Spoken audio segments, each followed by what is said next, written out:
react to road salts in the winter and things like oils and brake fluids or whatever other kind of fluids and things come off the cars during the rest of the year.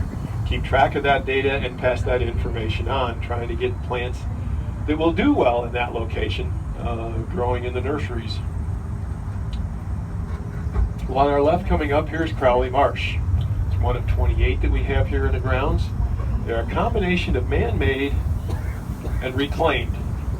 Some of these that are here at one time had farm crops on them because early settlers discovered that wooden plowshares coming across from Europe, they couldn't cut those deep-rooted prairie sods, so they discovered that places like Crowley Marsh, you drain them, you tile them, you could plow them very easily, plant them very easily. They were usually, generally, very, very efficient for plants. But now, since 1984, you can't do that anymore. It's also discovered the reason they're here is that they provide us as Mother Nature's natural filter. Things like fertilizers and things that come in with the water, or like sands that come in. Plants take things like fertilizers and pesticides and things out of the water, hold it in their bodies. The sediments settle to the bottom, and then the water then drains down our sandstone and limestone into the water table very, very clean. And that's why we can't touch them anymore. Well, as we come out here now, we're coming into our Buckeye Collection, and on our left, this tree here has a dying branch. If you notice, the nuts that are forming on there, those are Buckeyes. And when you take the outer yellow shell that's on there, tannish shell that's off, the nut inside has a mahogany color, very thin shell, and a white spot.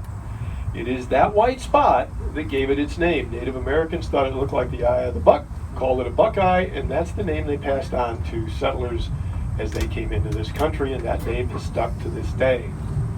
You might have noticed a little kind of mounded plant on our right-hand side and the white flowering stems that are on there. Well, that is Bottlebrush Buckeye, and it got its name because of the flowers.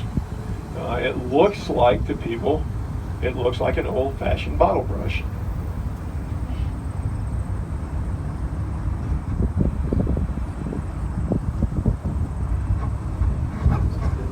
Sunscreens across the top of them protect them from the June, July, August, September suns. After a couple of years, they're planted out into the area that you see with the plants beyond. They may stay out there up to 5 years and then get transplanted one more time into their permanent homes here on the Arboretum grounds. Well, right now, we just came into the Arboretum's oak tree collection. We have one of the largest in the world. We have 71 species here. 17 of those are actually native to the state of Illinois. 21 are native here. 4 of them will not grow this far north. There are roughly 466 species of oaks throughout the world. Now I stop here because I want you to take a look to your left, and you'll see a bench out there that says strength. Well, and notice the 3 oak trees that are there. Well, we call those 3 oak trees the 3 sisters. They are white oak, and white oak is the state tree of Illinois.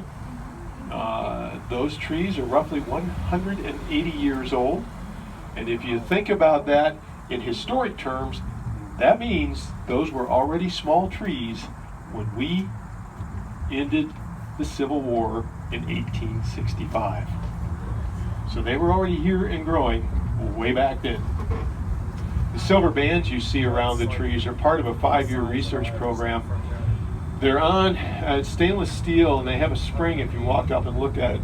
And as the trees grow each year, they expand, and that spring allows them to continue to expand so that the research folks can tell how much the tree has grown every year.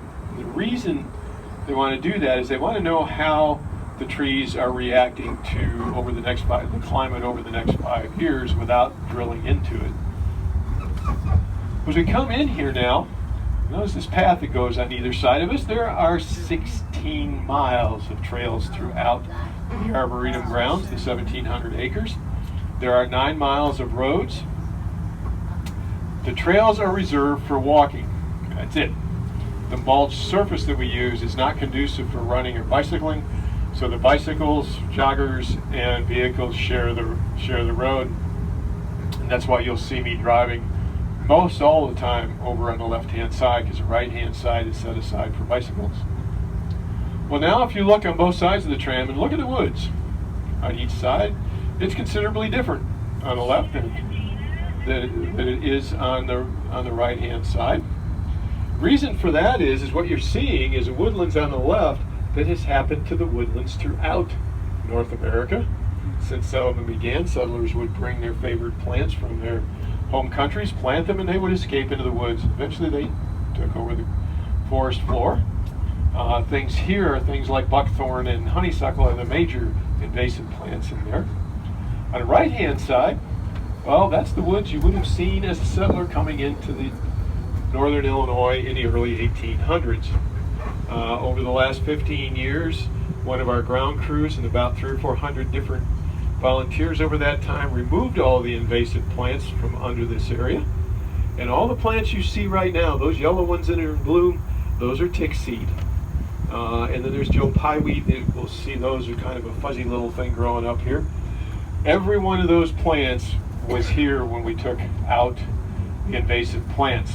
The seed had lain dormant in the soil for 95 years. Once the conditions were right for them to grow again, they did. It's a great area to walk if you come back, because if you take that path we crossed and walk through this area, something is in bloom from roughly the middle of March until we get that killing frost the end of October or November. So there's always something in bloom in there. Like I say right now, most of what you're seeing as we drive around, those yellow plants are either tick seed or some sunflower and some black-eyed Susan are in there. Well, this big old open space 15 years ago was not an open space here. This was the Arboretum's ash tree collection.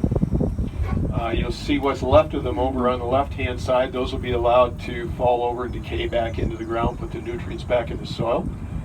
The right-hand side we have begun to replant, again, in that savanna kind of configuration, mostly white with a few red oaks in there. We have lost here at the Arboretum over 1,800 trees to the emerald ash borer. So when you look at your neighborhoods and around your cities and you see all the street trees coming down, yeah, we know what you got. And three of our research folks went to China 2 years ago, came back with seeds from ash trees in China that are indeed resistant to the borer. They're in the process now of creating hybrids between our American white ash and our American green ash with those trees. They're hoping within the next 8 to 10 years to have viable hybrids that can get out and be grown commercially. The sad thing is, if they can't do that, all those of you who played baseball and had wooden bats, it is from the white ash tree that we make our wooden baseball bats. If we can't get hybrids growing, we'll lose our baseball bats.